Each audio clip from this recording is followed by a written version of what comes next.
एक बहुत important section की शुरुआत करने जा रहे हैं और वो सेक्शन है एनसीईआरटी। पहले देखो समझा दें आपको, कई बच्चे समझ नहीं पाते बेसिक बात। जो शिक्षा विषय है हमारे भारत में, आप जानते हो जब पॉलिटी पढ़ते हो तो आप जानते हो कि संघात्मक व्यवस्था है। संघात्मक का मतलब है कि विषय वस्तु केंद्र और राज्य के बीच विभाजित, और कई विषय हैं जो दोनों के विषय, जिसमें दोनों के विषय रहेंगे तो दोनों अपना वर्क करेंगे। जैसे पुलिस, तो बिहार पुलिस होगा, झारखंड पुलिस होगा, यूपी पुलिस होगा, अब फिर केंद्रीय पुलिस अलग हो तो सेंट्रल भी बहाल करेगी, इधर भी बहाल होगी। शिक्षा सेम पैटर्न। अब शिक्षा में भी समवर्ती सूची में जैसे ही आ गया तो जितने भी राज्य हैं हर राज्य का अपने राज्य सरकार सिलेबस निर्धारित करे और वो राज्य सरकार के सिलेबस चलेंगे, जिसको हम लोग एससीईआरटी कह सकते हैं। और एक नेशनल लेवल पर पूरे देश के लिए सिलेबस होगा। जैसे नेशनल लेवल का बोर्ड है सीबीएसई बोर्ड, राज्य का बोर्ड बिहार बोर्ड लगा है, झारखंड बोर्ड लगा है, यूपी बोर्ड लगा है, वो अलग अलग पैटर्न का। तो जो नेशनल लेवल के हमारे बोर्ड है जो पूरे देश के लिए है, उसके लिए जो पुस्तक है वो हमारा एनसीईआरटी है।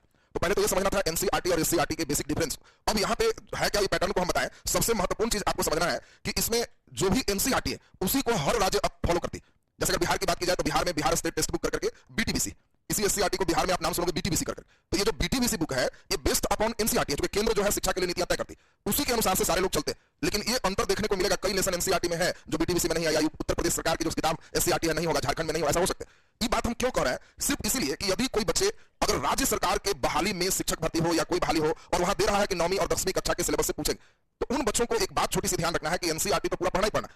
इसके अलावे ऐसा संभव है कि उस राज्य के एससीईआरटी बुक में इससे कोई अलग लेसन हो, तो जो बच्चे को 9-10 सिलेबस डिफाइन करवा तो उनको इनके साथ साथ इनको भी पढ़ना पड़ेगा। यानी अगर बिहार शिक्षक भर्ती मान लो कि होने वाला है बीपीएससी 3.0 चलेगा टीचर बहाली, तो ये निश्चित है कि इसमें बच्चे एनसीईआरटी से 90% कवर हो जाएगा। बाकी का 10% कवरेज जो है वो बीटीबीसी बुक भी आप पढ़ लोगे तो 100% निश्चिंत रहोगे। यानी पहले हम लोग इन दोनों की बात कर लिए किनको पढ़ना चाहिए। बाकी हम लोग के मन में जितने भी प्रश्न है आज सभी प्रश्नों के उत्तर के लिए हम लोग चले हैं। तो पहला तो आप लोग देखें, यही एनसीईआरटी का लोगो है, national council of educational research and training. इसमें क्यों पढ़ते हैं, क्या है, तमाम बातें जितने आपके मन में चल रहा है, हम एक बेसिक ये है कि कुछ लोगों के मन में होता है किस विद्यार्थी को पढ़ना चाहिए, मन में प्रश्न आता है क्यों एनसीईआरटी पढ़ना चाहिए, फिर आता है किस क्लास का पढ़ना चाहिए, फिर आता है कितना बार पढ़ लेना चाहिए, एक बार में हो जाएगा कि और बार पढ़ लें, कितने समय इसको पढ़ना ठीक होता है, कई है कि इसका नोट्स कैसे बना लें, और सबसे बड़ा सवाल हमारे बच्चों के मन में होता है कि यार सर एनसीईआरटी पढ़ लेंगे तो पास तो हो जाएगा ना, रिजल्ट हो जाएगा ना, और कोई किताब पढ़ने की तो जरूरत नहीं ना। तो इन सब प्रश्न के आंसर के साथ हम आगे का चरण शुरू कर रहे हैं। तो पहला क्वेश्चन है किस विद्यार्थी को पढ़ना चाहिए। तो आप सिंपल देख रहे हैं किस विद्यार्थी को पढ़ना चाहिए, तो आप बेसिक एक चीज समझ लो, इसमें पढ़ने के लिए जो भी बच्चे कंपटीशन का तैयारी के लिए सोच रहे हैं, कोई कंपटीशन, तो एनसीईआरटी बुक क्यों पढ़ना चाहिए, क्योंकि यह बुक एक फंडामेंटल किताब। फंडामेंटल बुक का मतलब है इस बुक में कई नए अनुसंधान, आपने देखा शैक्षणिक अनुसंधान परिषद कई रिसर्च करेंगे, कई चीजों के डाटा को परिवर्तित कर सकते हैं। इनके अंदर क्षमता है कि ये लिख देंगे कि नहीं नए अनुसंधान में अब चेंज होकर ऐसे हो, तो वो चेंज कर सकते हैं। अब एनसीईआरटी अनुसंधान में चेंज नहीं किया तो बाकी किसी बुक को पावर नहीं कि चेंज कर भी देगा तो चेंज मान्य नहीं हो।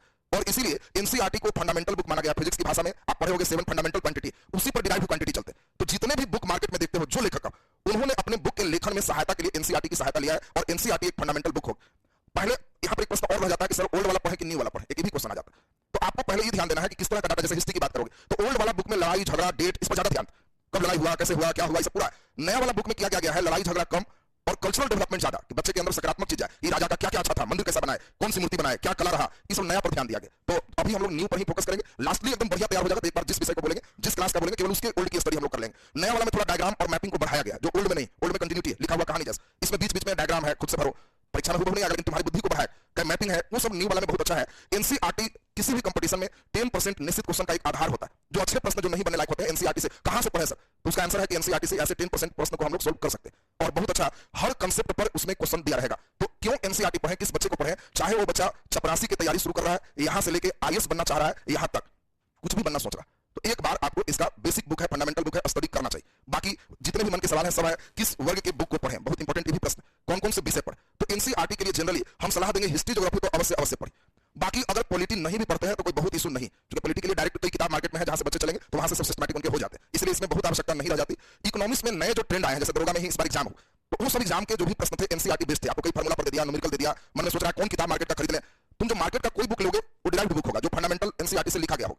चूंकि इसके लिए राष्ट्रीय स्तर पर टीम गठित होती, तो लिखने वाले कोई एक व्यक्ति नहीं होते हैं, कई व्यक्तियों का समूह होता है। और बेस्ट मटेरियल हम कह सकते हैं कि जो बच्चे अगर कोई किताब हटा दे सब और अपने स्टडी सामग्री में वो शामिल कर ले एनसीईआरटी बुक, इग्नू का नोट्स, मार्केट में इग्नू का भी नोट्स मिलता है, अभी कई बच्चे की समझ क्षमता से थोड़ा ऊपर होता है, लेकिन जिनकी समझ क्षमता बढ़ गई है, पढ़ लिया हिस्ट्री, तब वो सब किताब आपके ऐसे हथियार है कि किसी भी जगह धार तेज खत्म कर देगा।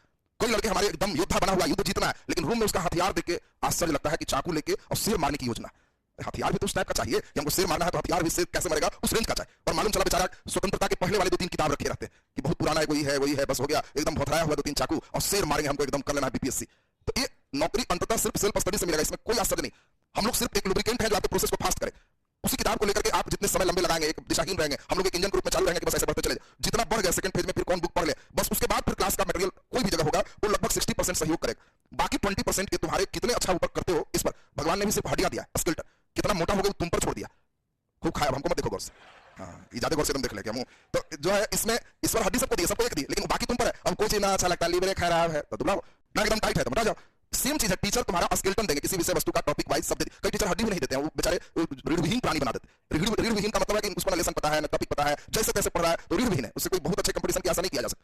जो स्केलेटन भी बना दिए कि नहीं हमको टॉपिक पता हो गया, सिस्टम पता हो गया, इतना समझ आ गया कि हम एक अच्छे बुक का स्टडी कर सकते हैं, तो ये 20% जिस दिन तुम बनाने के लायक हो जाओ उस दिन यूपीएससी तक रिजल्ट तुम देने में सक्षम।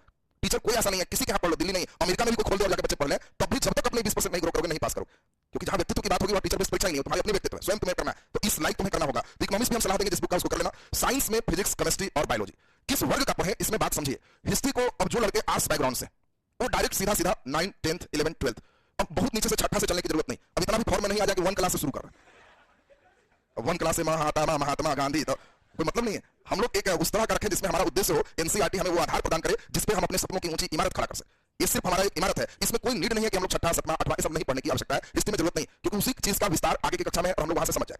जब ज्योग्राफी की बारी आती है तो ज्यादातर बच्चे को हम लोग देखते हैं कि भूगोल में बेचारा का भू छूट जाता है, गोल ही रहता है, भू बाद में बड़ा मेहनत से हम लोग को लगाना पड़ता है। और इसीलिए जिन बच्चों का भूगोल एकदम साफ, सर कुछ नहीं समझ में आता है, भूगोल तो एकदम सहा, तो उन बच्चों को सलाह है कि वो भूगोल के लिए 6th से लेकर 12th तक एकदम 0 लेवल से पढ़ो। बिहार बोर्ड के बच्चे तो और खास करके, क्योंकि बिहार बोर्ड के बच्चे जो भी रहते हैं हमने देखा है, महसूस किया है कि बीच में एक आध क्लास फान जाता है, फानने वाला बड़ा भयंकर आदत, और दे दिया बेटा फाना दीजिए क्लास और लीजिए छठा से 8वां, तो बीच में जो 7वां गायब हुआ वो वाला दुख का भोगिया अभी भोगना होगा, तो इसीलिए फिर हम लोग को यहाँ चलना होगा। तो आपको ये ध्यान रखना है कि 6th से 12th ज्योग्राफी फेज में हम लोग यहाँ पे रहेंगे। इकोनॉमिक्स में 9, 10th, 11th, 12th, अभी जो दरोगा के पैटर्न है उसके अनुसार से 12th तक सलाह दे रहे हैं, बढ़िया से जाकर पढ़ना है। पॉलिटी की आवश्यकता नहीं, पॉलिटी में आप सामान्यतः सीधे सीधे भी चलते हैं तो आपसे हो जाएगा, इसमें समय बर्बाद की आवश्यकता नहीं है। फिजिक्स, केमिस्ट्री और बायोलॉजी उन बच्चों के लिए आवश्यक है जो बच्चे आर्ट्स बैकग्राउंड से, उन लोगों को 9th और 10th जिनको एकदम कुछ समझ में नहीं आता,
घुमा दिया, तब लगने लगेगा कि ना एक बार पढ़ लेते, फिर पढ़ने का फिर प्रश्न से भेंट करना, तो मुस्कुराना की वाला घुसाए हुए कहा था, ध्यान नहीं दी, फिर उसके आंसर को फिर देखे, तुमको जिस दिन लगने लगे कि इसका हर डायग्राम हमको एकदम जो दिया बैठ चुका है, इसके हर प्रश्न टिक हो गया, बस एनसीईआरटी की प्रक्रिया समाप्त हो जाएगी। इसके लिए जितना किताब गंदा करोगे पढ़ने में उतने तेज हो जाओ। किताब गंदा का मतलब एकदम एक पेंसिल या कलम, जो इंपॉर्टेंट लाइन है अंडरलाइन, दूसरी बार जब लेके चले तो दूसरे कलर से फिर अंडरलाइन, यार ये वाला एक छूट रहा, तीसरी बार जब चले तो लगा कि तो और भयंकर चीज था, तो गड़बड़ हो गया, तो फिर हाईलाइटर, वो जितने गंदा होते जाएगा तुम्हारे दिमाग उतने साफ होते जाए, और उसी पर तुम्हारा कोई लड़का एकदम जिल्द लगा के बढ़िया से रख के रेप भी नहीं लगाता है, सेकंड हैंड बेचे के उपाय में लगा रहता है। अरे बेचने के लिए तुम करता है, तुम खरीदे हो इसमें एकदम बढ़िया से पढ़ो, खाली पास हो जाओगे तो उतना ही में इसकी कीमत ऐसे ही अनमोल होगी, अनमोल कीमत, इसका कोई मूल्य ही नहीं कि भाई इतना देखिए पार्ट को किए। अभी रंगना क्या है क्या नहीं करना है, तुम्हें कुछ नहीं करना, क्योंकि अभी क्या है किताब ले लोग तो लगेगा सर छोड़े कौन, लग रहा है लाइन से सब रंग ही दे, हर लाइन हमको इंपॉर्टेंट लग रहा है। अभी तो तुम्हारी इच्छा वही रहती है ना कि निकाले अब वाह 1498 ये मारो रंगो, ये रंग दिया, दूसरा लाइन फ्रांस के लुई 16 तो और इंपॉर्टेंट लग रहा है, मालूम चला सब रंग ही दे रहे हैं, तो बचा क्या। इसीलिए आपको कब पढ़ना है, जैसे जैसे हम पढ़ाएंगे पीछे से हम पहले पढ़ा देंगे, फिर जो बात एकदम परमानेंट मेमोरी में बैठ गया उसको नहीं रखना, जो लगे कि ये लाइन बड़ा इंपॉर्टेंट है उसको एक रंग लेना, जो लगे कि तो सर छोड़ चुके थे तो और इंपॉर्टेंट लाइन लग रहा है तो दोहरी करने में फिर जाए। तो आपको धीरे धीरे इतनी बार पढ़ना है कि एनसीईआरटी की एक अच्छी समझ विकसित हो जाए। हमने तुमको बार बार कहा है कि कितनी बार से सेंस नहीं, कितना ध्यान से पढ़ो, उसको कितना आत्मसात करो, ये इंपॉर्टेंट सबसे ज्यादा है। और फिर नेक्स्ट हम लोग चले नोट्स कैसे बनाए।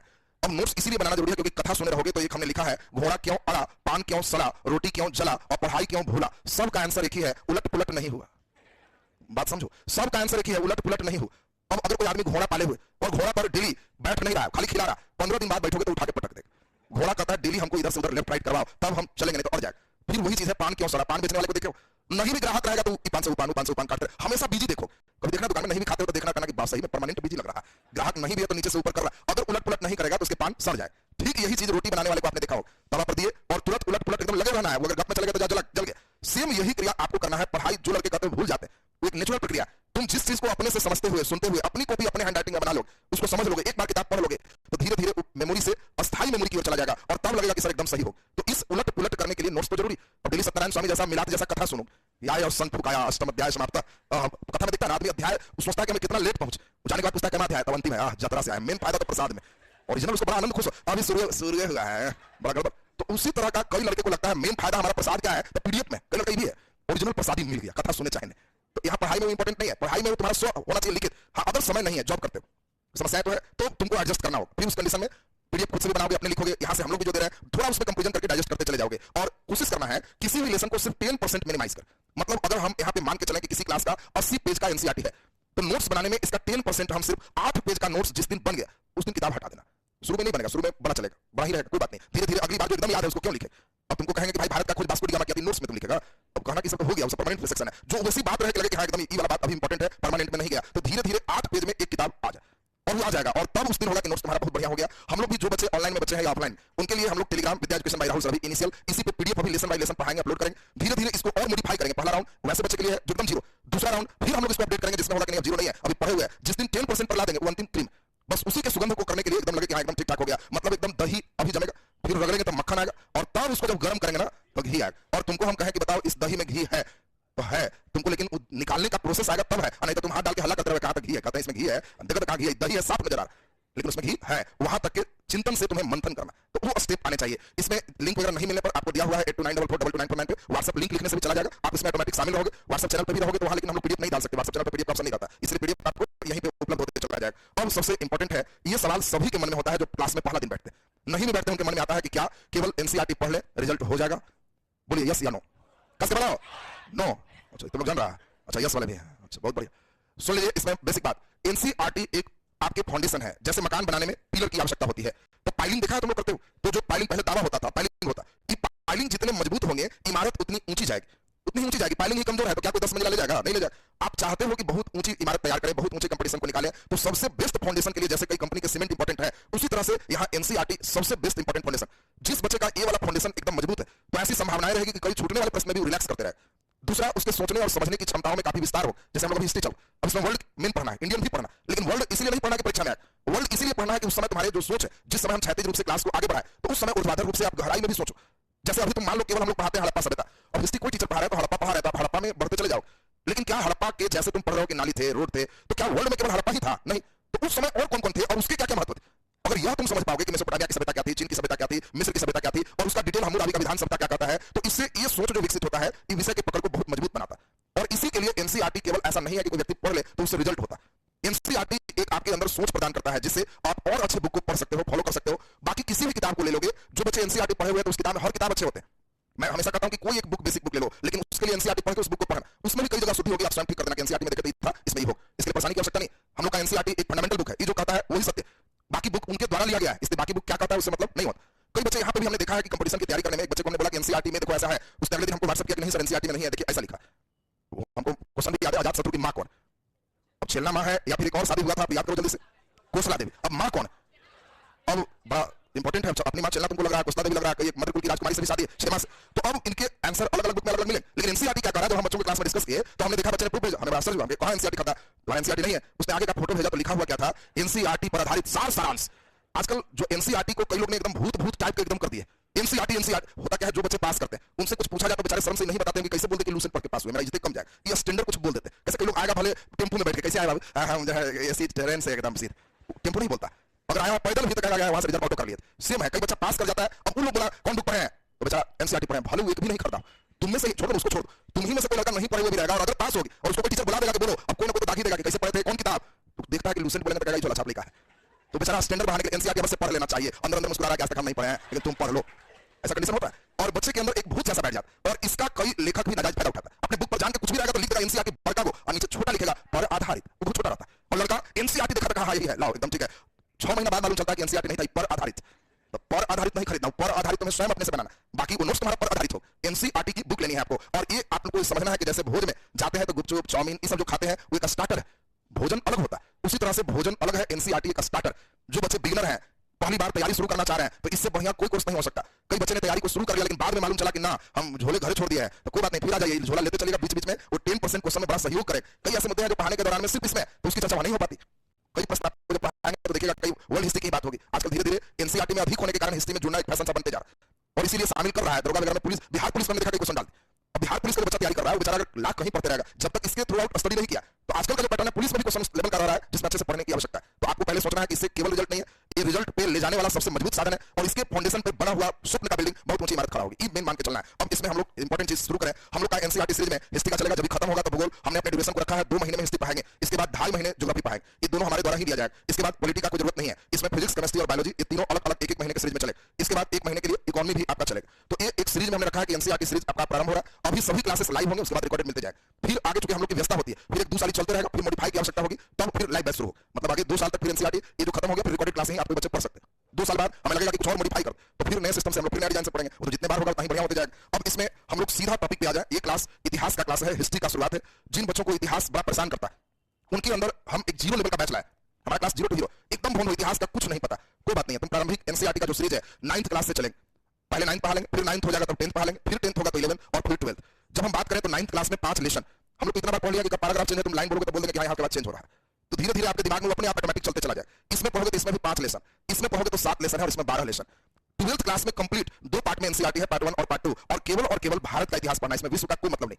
इसीलिए किसी भी बच्चे को जो कंपटीशन देने जा रहे हैं उनको 12th वाला एनसीईआरटी सबसे इंपॉर्टेंट है हिस्ट्री के। तो पहले पुराने वाले में जाओगे तो उनके लेखक रामशरण शर्मा है, उनके ग्रामीण कक्षा में अलग पढ़ना, रामशरण शर्मा का प्राचीन भारत पढ़ना। लेकिन हम अभी नए एनसीईआरटी की चर्चा कर रहे हैं, तो इसमें 11th क्लास में जो 7 लेसन है कंप्लीट विश्व है और एंशिएंट से लेकर लास्ट तक जुड़ा है मध्यकाल तक। यानी सबसे प्राचीनतम विश्व कैसा था, हड़प्पा नहीं पढ़ना, लेकिन हड़प्पा के समय मेसोपोटामिया कैसा था, मिस्र कैसा था, सब पढ़ना। तो पूरे 0 से 11वां विश्व को ठीक करेगा आपका। और ये जो 9th 10th देख रहे हो इसमें भारत और विश्व दोनों का इतिहास पढ़ना है। इस भारत को यहाँ होल्ड पे रखेंगे, यही टांग के लाएंगे, यानी इनके एक एक लेसन यहाँ आएंगे और 12वां जब बोलेंगे कंप्लीट इंडियन हिस्ट्री चले। इसमें हड़प्पा से लेकर तमाम आपको पढ़ने हैं। जब हम 11th की बात करेंगे पूरा प्राचीन विश्व पढ़ना है और 9th और 10th में मध्यकालीन विश्व का पूरी झलक देखना। तो हम लोग ये तो देख लिए कि कुल लेसन 5 और 5 कितने हो गए, 10, 12 और 10 बोलिए, 22 और 7 बोलिए। ये 29 लेसन है, 29 पार्ट है और 29 लेसन के लिए हम लोग 2 महीने का समय रखे हैं। प्रतिदिन क्लास है सोमवार से शुक्रवार, सैटरडे संडे सिर्फ इस क्लास को नहीं रखे। इस क्लास में फिर हमारा दूसरे रूटीन पे है वो अपना चला जाएगा। तो मंडे टू फ्राइडे पर डे होगा, पटना बाजार समिति से ही आपका इस क्लासरूम से ही लाइव हो जाएगा, ताकि नेचुरल थोड़ा सा वीडियो ज्यादा रहता है, उसमें आप लोगों को कोई समस्या होगी, आप जैसे ही टोकते हो किसी बच्चे को समझने में दिक्कत है तो जरूर बोला, क्योंकि तुम केवल खुद नहीं बोल, सारे बच्चे का रिप्रेजेंटेशन ऑफलाइन करो। तो हम बार-बार, हमारी आदत नहीं है कि मोहन कुमार सोहन कुमार चैट पढ़ते रहे, उछलते रहे, उससे कंसंट्रेशन भंग होता है। उससे ना तो बच्चे बहुत गहराई में जा पाएंगे और ना टीचर बहुत गहराई में जा पाएंगे। इसलिए बस निश्चिंत होकर बस क्लास करना है। बच्चे भी जो कमेंट्स में लगे रहते हैं आराम से शांति से रहो कि टीचर तुम्हारे कमेंट दिख नहीं रहे। लास्ट में तुम्हें कोई बात है, कोई समस्या है तो लास्ट में हम लोग करें।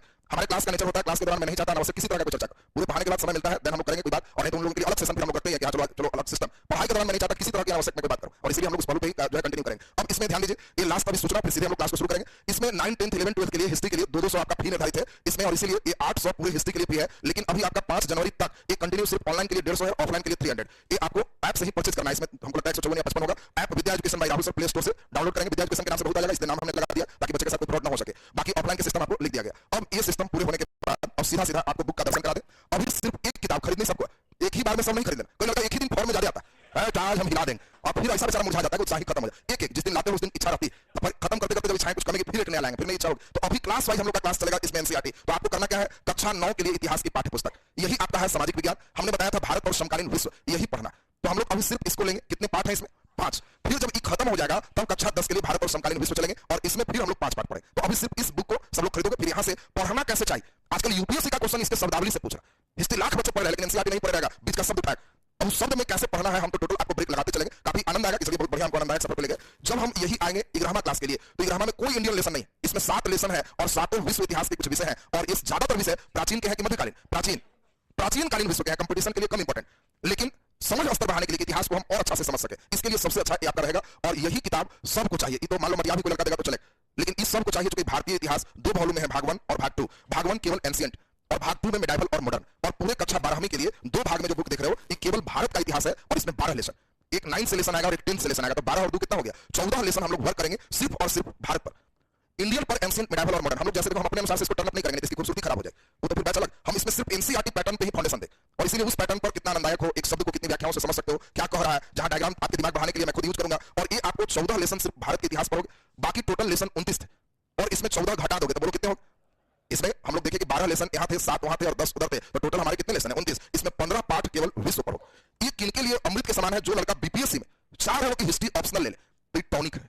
इतने से काम निकल जाए। हिस्ट्री ऑप्शनल लोगे तो ऑप्शनल में एंशिएंट, मिडाइवल, मॉडर्न के साथ वर्ल्ड हो, और वो वर्ल्ड तुमको यहां से पूरे इस लेसन से मिल जाए। दूसरा, जिन बच्चों ने सोशल स्टडीज से टीचर का एग्जाम देने का सोचा, अब कई नालायक ऐसा टीचर बनेगा, इतना नालायक है, मेरा ऑनर्स इकोनॉमिक्स है सर, इकोनॉमिक्स लेके फेल हो रहा है। कुछ भी तुम्हारा कोई ऑनर्स है, सीधा कहता है कि सोशल स्टडी में इकोनॉमिक्स ऑनर्स है, ज्योग्राफी ऑनर्स, कोई मतलब नहीं कि पोल साइंस ऑनर्स। तुम्हें हिस्ट्री या ज्योग्राफी में कोई एक विषय चुनना है, या दोनों भी चुन सकते हो। बाद का इकोनॉमी पॉलिटिक्स चुना, चाहे तुम्हारा ऑनर्स कुछ रहे, सब्सिडी कुछ रहे, कोई लेना देना नहीं। सोशल साइंस से हो तब इकोनॉमिक्स चुनोगे तो निश्चित रूप से इतने करंट पे जाएंगे कि उतने अपने आप को तुम अपडेट करने में जितना मेहनत लगाओगे, उसके आधा से आधा मेहनत में तुम्हारा इतिहास और पोल साइंस या हिस्ट्री और ज्योग्राफी तैयार हो जाए। अगर मैथमेटिकल ब्रेन भगवान दिया है, नक्शा समझ सकते हो, तो हिस्ट्री ज्योग्राफी से अच्छा कुछ नहीं। बड़ा है लेकिन प्रश्न घुमाव नहीं है। दूसरा, एक बार पढ़ लोगे तो अस्थायी रहे। बाकी लगता है सर ज्योग्राफी का मैपिंग एकदम नहीं कमांड होता है, तो कोई बात नहीं, हिस्ट्री पॉलिटी ले लो, काम चल जाए। इसलिए टीचर वाले बैच में भी चुके ये पीजीटी के लिए भी वर्क करेगा। हम लोग यहाँ कक्षा 11वीं 12वीं तक पढ़ा रहे हैं, इसलिए वो पीजीटी टीजीटी जिसमें दोनों में ही आपका पूरे वर्किंग हो जाएगा। तो ये टीचर के लिए, हिस्ट्री ऑप्शनल के लिए। और दूसरा, जिन बच्चों ने अपने सोच में यूपीएससी को शामिल किया, तो उन बच्चों के लिए वर्ल्ड भी बड़ा बढ़िया से समझना, क्योंकि इससे न केवल इतिहास बल्कि तुम्हारी हिंदी में निबंध लिखना, तो जिस बच्चे के अंदर सोच ही बहुत बड़ा है, तो अब महिलाओं की स्थिति लिखना। अब एक बच्चा हड़प्पा से चले और एक बच्चा महिलाओं की स्थिति कहां भारत बोल रहा है, तो अपने दिमाग में बैठाएगा कि महिला की स्थिति ठहरो मेसोपोटामिया से ही शुरू करते हैं, अब तब मिस्र में पटकेंगे, उसका चीन ले जाएंगे, तब इंडिया ले जाएंगे, तो एक पैराग्राफ तो हम इंटरनेशनल घूमेंगे, एंशिएंट में क्या, तब मिडाइवल की बात करें। लेकिन कौन बच्चा बात कर सकता है? जिस बच्चे के अंदर उस समय के तत्कालीन बाकी समाजों की जानकारी होगी। तो इसके लिए तुम्हें इन सभी चीजों पर पूरा बढ़िया से वर्क करना है। अब सीधा सीधा हम लोग आ रहे हैं पाठ्यक्रम पे। पाठ्यक्रम 9th एनसीईआरटी जो देख रहे हो, इसमें हम लोग को वर्ल्ड में पढ़ना है फ्रांसीसी क्रांति। मैं इसका नेचर को चेंज नहीं करूंगा, यदि दूसरी बार जब करेंगे तो हम अपने अनुसार से सजा ले कि कौन लेसन के बाद कौन पढ़ाने से आनंद और आएगा। लेकिन अभी हम जान के उसमें करने से होगा क्या, एक ही बार में तुमको 9वां 10वां 11वां चालू खरीदना पड़े। अभी हम चाहते हैं खाली एक कर दो 9वां, वो खत्म कर लो, फिर 10वां, इसलिए उसके अनुसार चलेंगे। जो मूलभूत चीजों का काम है हम पढ़ा करके उसको समझा लेंगे। तो इसलिए ध्यान दीजिए, फ्रांसीसी क्रांति, यूरोप में समाजवाद एवं रूसी क्रांति दूसरा पार्ट है, नाजीवाद और हिटलर का उदय तीसरा पार्ट है। ये दो पार्ट बड़ा इंटरेस्टेड है। एक है वन्य समाज और उपनिवेशवाद, ये भारत से रिलेटेड है, और एक आधुनिक विश्व के चरवाहे जनजातीय जो तुम पढ़ते हो क्वेश्चन यहां से उठा लेते। तो ये जो देख रहे हो 5 सेक्शन, पहला लेसन 0 से शुरू करेंगे, और हम उम्मीद करेंगे कि जो बच्चे कितना भी कमजोर हो, क्लास कितना अच्छा बनेगा यहाँ पर। आप लोग केवल एक अच्छे वक्ता तभी को बनते हैं जब उनको अच्छा श्रोता मिलते हैं। अच्छा सुनने वाला बीच बीच में ताली लगते रहता है तो बोले वाला और फॉर्म में रहता है। श्रोता अच्छा नहीं मिला, लगा कि आवाज बोलेंगे तो कोई बेहोश हो जाएगा, बेचारा जो बोल रहा है माइक बंद कर देता है। कोई को वक्ता रहते हैं जबरदस्ती बोलते रहते हैं। एक आदमी कवि सम्मेलन में गए, उनकी अंतिम कविता थी 1.5 घंटा कविता की, 1.5 घंटा एकदम नॉन स्टॉप, धीरे धीरे सब भीड़ निकलते चला गया, 3 आदमी ही बचे। तो 1.5 घंटा बाद एकदम, लेकिन बोले जा रहे थे 3 है ना, वो लोग अपने में हंस रहा था, इनको लग रहा था कि मेरी बात पूरी समझ रहा, श्रोता अच्छा मिला। 1.5 घंटा बाद बोले कि पूरे शहर में अगर समझने वाला समझदार कोई है सिर्फ आप 3 हैं, और आप लोगों की खिदमत में अभी मैं आधा घंटा और नए सारी देखिए निकालने जा रहा हूं। तब तीनों खड़ा होकर कहा बंद कीजिए, हमें डेकोरेशन वाला है। तो ऐसा भी कभी कभी हो जाता है, तो बात समझिए। तो कई बार मामला ये भी आ जाता है। तो हम लोग अभी जो देखेंगे, हमारी प्रयास होगी कि जो बच्चे हैं हंसते खेलते आराम से हम लोग पूरे सफर को तय करें। इसमें पूरे सफर में हम लोग का प्रयास रहेगा जिस लिए हम लोग जिस उद्देश्य से जुड़े हैं वो उद्देश्य सार्थक हो, हमारी सोच स्तर बढ़े और हम एनसीईआरटी का भरपूर लाभ लें। तो अभी लेसन हो गया, 10वां जब आएगा तो 10वां की बात करेंगे। फिर इसी तरह इग्रामा और ब्रह्मा की भी पूरी बात लिखा हुआ है। इग्रामा में कितने लेसन है? 7। ये पूरे एंशिएंट और मिडाइवल के आधुनिकीकरण के रास्ता केवल वर्ल्ड से ही रिलेटेड है, इसमें कुछ इंडियन नहीं है। और यही जो देख रहे हो ब्रह्मा, ये ब्रह्मा के इतिहास को 2 सेक्शन में रखा है। ये जो 4 तक देख रहे हो ना, ये एंशिएंट है, और कई बार हम उल्टा पढ़ाते हैं उसी तरह का लिखा हो, जैसे हड़प्पा को तो साइड करके छोड़ दी। और 600 ईस्वी पूर्व जो देख रहे हो, ये बहुत इंपॉर्टेंट है, महाजनपद पीरियड। पहली बार इसी समय कृषि कार्य में लोहा का प्रयोग शुरू, और यहां से 600 ईस्वी तक ये पूरे राज्य और अर्थव्यवस्था को एक लेसन में दिया है, सामाजिक जीवन एक लेसन में दिया है, सांस्कृतिक जीवन एक लेसन में दिया है। तो कई बार हम जोड़ के एंशिएंट जो पढ़ाते हैं ना, उसकी खूबसूरती एनसीईआरटी में जबरदस्त मिले। यानी इसमें ऐसा नहीं है कि आप एक बार महाजनपद पढ़े तो फिर मौर्य पढ़े, फिर मौर्योत्तर पढ़े, ऐसा नहीं। एक बार लिखा है अर्थव्यवस्था, तो पूरे लेसन तो हम ढालेंगे आपको किस तरह से लेसन सॉफ्टवेयर चलेगा, इस बीच में कौन कौन से हमारे लेसन आएंगे, दिमाग में उसका सीक्वेंस बैठ जाएगा, फिर आनंद ही आनंद इसमें है। 5वां से लेकर 12वां तक ये मिडाइवल और मॉडर्न, और इसमें भी बड़ा खूबसूरत लेसन है। यात्रियों के नजरिया, जितना यात्री आया सब एक बार पढ़ना, बड़ा आनंददायक। पूरे विजयनगर साम्राज्य, भक्ति और सुखी, ये पूरे मिडाइवल और मॉडर्न, ये पार्ट 2 में, यानी पार्ट 1 और पार्ट 2 2 बुक ब्रह्मा में होगा। और सभी बच्चों के लिए अगर हम बात करें, रेलवे के लिए बात करें कि सर हमारा एसएससी के लिए, बात करें कि सर हमारा दरोगा के लिए, तो इनके लिए अगर हम कहें तो सिर्फ ब्रह्मा पढ़ लेने से काम हो जाए। जिन बच्चों को है कि नहीं सर हम एकदम चाहते हैं कि सब पढ़े, तो उन बच्चों को 9, 10, 11, 12 पढ़, बाकी बच्चे 9वां 10वां 11वां तक में थोड़ा मटियाएगा भी तो चलेगा। ब्रह्मा बोलेंगे तो यहाँ झाड़ लेना, इतने में एकदम सब फिट हो जाए। क्योंकि बाकी जो एग्जाम है दरोगा लगा उससे पूछता है, उधर से पढ़ा रहेगा तो तुम्हारे लिए लीड करोगे, बढ़िया करोगे। अब इसमें हम लोग सीधा सीधा यहाँ पे पहुंच रहे हैं 9th एनसीईआरटी। बढ़िया से सुनना, हम पूरे 1 घंटे तक क्लास में सिर्फ समझाएंगे, आपके सोच को बढ़ाएंगे। कई डायग्राम्स जो बुक में दिए हैं उसको भी दिखाएंगे, टर्मिनोलॉजी याद करवाएंगे, पूछताछ भी करेंगे, और हल्के लिखाने का वर्क करेंगे। बाकी हमारे जो पीडीएफ राइटिंग पे जो हमारी टीम बैठती है, उन लोग आपको पूरे बढ़िया से उसको लिख के देंगे, हम उसको देख के मॉडिफाई करके फिर देंगे। पहला राउंड में थोड़ा बड़ा चले, दूसरा राउंड का जो पीडीएफ मिलेगा उस केवल 10% होगा। पूरी किताब का सिर्फ 10%, जो पेज है जेरॉक्स करा लीजिए, लाइन से पढ़ लीजिए, बाकी चीज आपकी मेमोरी में बैठा रहता है, उतना पर अंतिम तक ध्यान देना। अब इसमें जरा ध्यान से सुने, तो 9th क्लास के इस बुक को खरीदना है। इसमें हम लोग लेसन पर ध्यान दें तो पहला लेसन देखिए क्या लिखा हुआ है, फ्रांसीसी क्रांति। दूसरा, यूरोप में समाजवाद और रूसी क्रांति, नासीवाद और हिटलर का उदय, वन्य समाज और उपनिवेशवाद, और आधुनिक विश्व के जो भी चरवाहे हैं, ये हम लोग का ट्राइबल जो है जनजाति, उनके बारे में पढ़ना है। फ्रांसीसी क्रांति सबसे बड़ा लेसन है, और ये हम लोग का लगभग 25 पेज में पढ़ना, 3 से लेकर लगभग मान लो 24 पेज तक है। तो जो हम लोग का मेन नोट्स बनेगा 25 पेज का 10% कितना होगा, 2.5 पेज। बस 2.5 पेज में पहला लेसन हमारा हो जाना चाहिए। तो ये धीरे धीरे आ जाएगा। और एकदम इंपॉर्टेंट पढ़ना कैसे होता है उन चीजों पर ध्यान दीजिए। जो सचमुच सोच लिए हो कि सर हमको सिखा ही दीजिए, सीखने के लिए आए हैं, तो उनको पहले सबसे ककगब विश्व का जब तक पता नहीं रहेगा, विश्व इतिहास पढ़ने में आनंद नहीं आएगा। जैसे हम तुम्हारे गांव को नहीं जानते और न किसी गांव के आदमी को हम पहचानते हैं, और तुम मेरे पास आके कहोगे कि मोहन प्रसाद जी और श्यामा जी देवी स्थान के पास लड़ गए थे। सर ना मोहन को जानते ना श्यामा को जानते, तो देवी स्थान को क्या जानेंगे? हम कहानी सुनेंगे नहीं सुने। लेकिन अगर हम जानते रहेंगे कि क्या बैठे हैं, चाय पिए हैं, उनके आ गई, और हम तुम्हारा देवी स्थान भी देख रहे हैं कि मोहन जी के घर के पास है, ये भी जान रहे हैं कि मोहन जी मजबूत आदमी है, और तब कहेंगे मोहन जी जिस श्यामा जी लड़ गए थे देवी स्थान, अरे लड़ गए थे, हुआ क्या? और तब कहेगा कि मोहन जी हार गए, कैसे जी? तो बड़ा बढ़िया आदमी थे। कहानी का इंटरेस्ट बढ़े। इसीलिए वर्ल्ड हिस्ट्री उसी बच्चे का अच्छा होगा जो बच्चे के अंदर इस सॉफ्टवेयर जाएगा। देखो हम एकदम जीरो टू हीरो चल रहे, कुछ नहीं जानता है, उसके लिए क्लास शुरू है। ध्यान दीजिए, अब ये देखो विश्व का सबसे बड़ा देश रूस है, सबसे बड़ा, और यहाँ एक छोटा सा टापू द्वीप है जापान। जापान अब तुमको इतिहास पढ़ाने समय आनंद कराएगा जब कहेंगे 1904-05 में रूस और जापान पर युद्ध हुआ, जापान ने रूस पर आक्रमण कर दिया। देखो ऐसे तुमको कहेंगे 4-5 में रूस जापान लड़ गया होगा, और ऐसे कहेगा भूटानिया इससे भिड़ गया है, तो हाँ, और तब कहेंगे कि इसमें रूस की हार हुई, तो कहोगे राम राम हार गया ये, तो इससे तुम्हारे दिमाग में सॉफ्टवेयर बैठता है। कभी भी पूछेगा रूस जापान युद्ध में किसकी हार हुई, ये वाला हम देखे थे, रूस बेचारा बड़ा था लेकिन हार गया। अब क्या हारा, तो इस कारण पे आपको इंटरेस्ट देने में भी बढ़ जाएगा, इतना बड़ा है सर, हार कैसे गया, ये छोटका जीत गया सर, तो यस। फिर कहेंगे कि चीन से भिड़ा, ये बड़का देश चीन है, और जापान पटक के इसको भी हरा दिया, कहेगा चीन भी हार गया, वाह। अब तुमसे कहें कि एशिया महादेश का कौन ऐसा देश था जो उस समय मध्यकाल में सबसे मजबूत स्थिति में था, तो कहोगे कि वो समझ रहे हैं, छोटका की कहानी बहुत सुने हैं, तो जापान।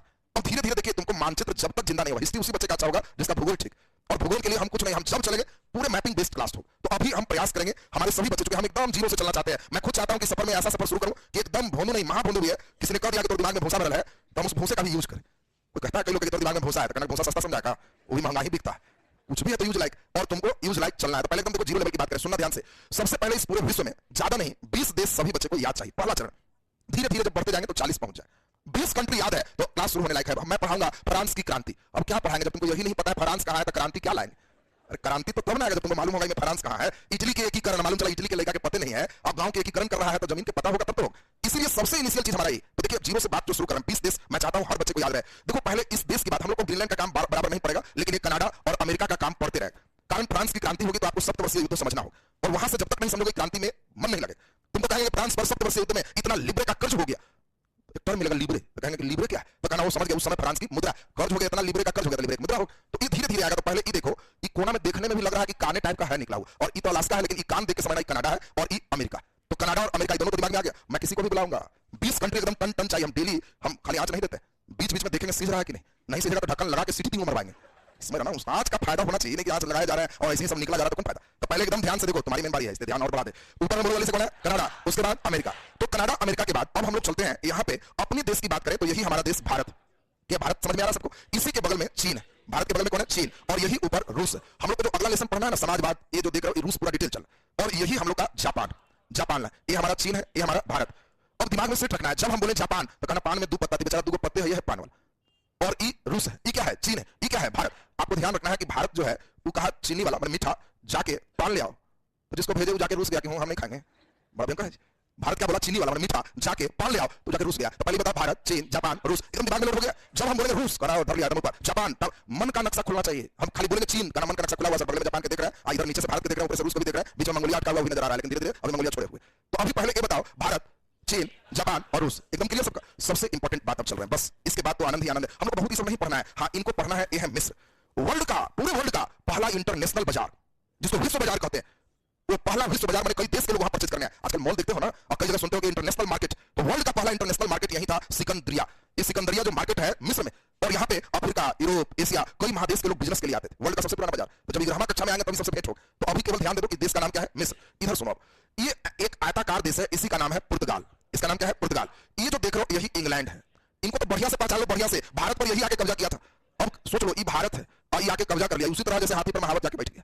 जिस समय हाथी को ताकत का एहसास हो जाएगा तो समझ रहा है उसको पकड़ के क्या करता है।